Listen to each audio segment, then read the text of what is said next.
İctimai uchur aloqa to'plarida Qur'on o'rganish va xatmi qilishning hukmi.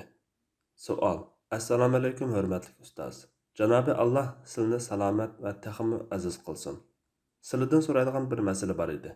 Men Yevropadagi bir davlatda yashayman. Bizning bu yerda qarindoshlar doim uchrashib bir joyda bo'lib, Qur'on tilovati va boshqa suhbatlarda bo'lmoqimiz sal qiyin. Chunki arliq yaroq qatnash qimmat. Şoňa biz tordan bolsamy paýdalanıp, birlikde Qur'an tilawat kıladigan, vatanimiz, dinimiz üçün Allah'a sığınıp dua kıladigan bir sorun hazırlaş maqsadida bir top qurgan edik. Topda 15 ayal bar bolup, her birimiz haftada 2 paradan okuymiz. Şuningda Qur'an haftada bir tamam boludu. Qur'anni her ayal öz uyida ayrım okuydu. Faqat okup bolganynla topga xabar qilib qo'ydi. Hammaylar o'qib bo'ldim deganda topda birlikda duo qilamiz va har birimiz keyingi hafta oldingi hafta o'qiganning keynidagi 2 parini o'qib mang'ach, o'zimizmi shaxsiy holda 15 haftada 30 parini to'liq o'qib tugutamiz va duo qilamiz.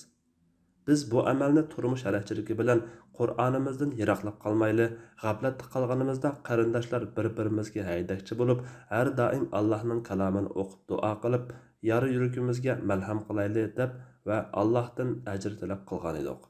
Ammo bu ishning to'g'ri xatolik to'g'risida ko'p talash tortishlar bo'lib o'tdi. Shunga bizmi bilmay xatoga kirib qolmaslik uchun sizlardan aniq javob olib, ondan davomlashtirishni to'g'ri ko'rdik. Qimmatli javoblarni kutamiz. Allah salomat qilsin. Allah emanet. Javob. Va alaykum assalom va rahmatullohi va barakatuh. Barliq hamd sanolar Janobi Allohga bo'lsin. Durud va salomlar payg'ambarimizga, u zotning oila tavobatlarga, ashablarga va u zotga toki qiyomatgacha ergashganlarga bo'lsin. Siz suolingizda bayon qilgandek, topdagi har bir a'zo biror paradan bo'lishib Qur'on tilovat qilib, tamom bo'lganda topda yig'ilib duo qilsanlar bo'ladi. Bu Allohning kalomini tilovat qilish va o'rganish, haqni tavsiya qilish doirasidagi ishlar. Qur'onning Uyg'urcha tarjimasi yoki tafsirini toplarda billa o'qib, billa tahlil va tafakkur qilib duo qilsanglar bu yaxshi ish. Bularning cheklanadigan tarafi yo'q. Nima uchun deganda vosita turidagi narsalarda asli hukm mubohlik bo'lib, biror vosita haqida alohida cheklama kelmagan ekan, u bid'at doirasiga kirmaydi. Sahabi kiramlarmi Qur'onni Rasululloh sallallohu alayhi va sallam vafotidan keyin bir muqova ichiga jamlagan. Undan keyingilar Qur'onni o'qish, takrorlash qulay bo'lsin uchun parlarga bo'lgan. Buni biror ulamo bid'at deb baqmagan. Buningdan salaflarimizning bu turlik vositalardan unumli foydalanganligini, cheklanmaganligini ko'rib olamiz.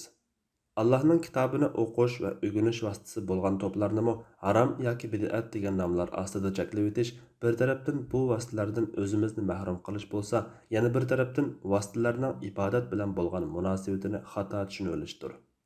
Hozirgi davr uchur aloqa vositalari davri bo'lg'achqa Allohning kitobini tilovat qilish, o'rganish, o'zaro taqvodorlikni tavsiya qilish va yaxshilikni tashviq qilishda bu turlik vositalardan foydalanish kerak. Bu turlik faoliyatlar Alloh taolaning yaxshi ishqa va taqvodorlikqa yordamlashinglar, gunohga va zulmga yordamlashmanglar degan amriga tushadi. Balki taxa bu turlik vositalarni mushundaq yaxshi faoliyatlar bilan avotlashtirish zarur. Chunki buningdan to'g'ri foydalanmasak, xato foydalanishimiz aniq.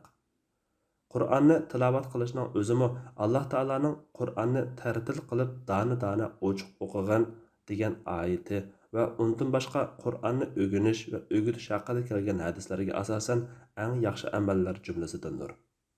Har bir kishi o'z oldiga o'qib Qur'onni xatmi qilishmi salaflarimizning ish izlariga uyg'un keladi. Salaflarimizning ko'p qismi Qur'onni 7 kunda yoki 3 kunda bir xatmi qiladi. Qur'on tamom bo'lganda duo tilovat qilishmi salaflarimizdan kelgan. Qur'onning Uyg'urcha tarjima yoki tafsirini o'qish va anglashmi Qur'onni o'rganish va o'rgatish doirasidagi yaxshi amallar qatoridan hisoblanadi. Shundaqla tilimizni, tariximizni o'rgatish maqsadida foydali asarlarni bo'lishib o'qib, muzokara qilishadigan to'plarmi shu qatordagi foydali ishlar qatoridan. Shunga bu yaxshi faoliyatinglarni bahramand davomlashtiringlar. G'urbatda har bir Uyg'urni yolg'iz tashlab qo'ymay, o'zaro haqni tavsiya qilib, haydakchi bo'lib, qo'limizdan kelishga tirishaylik. Allah qabul qilsin. Ko'ngillarga xotirjam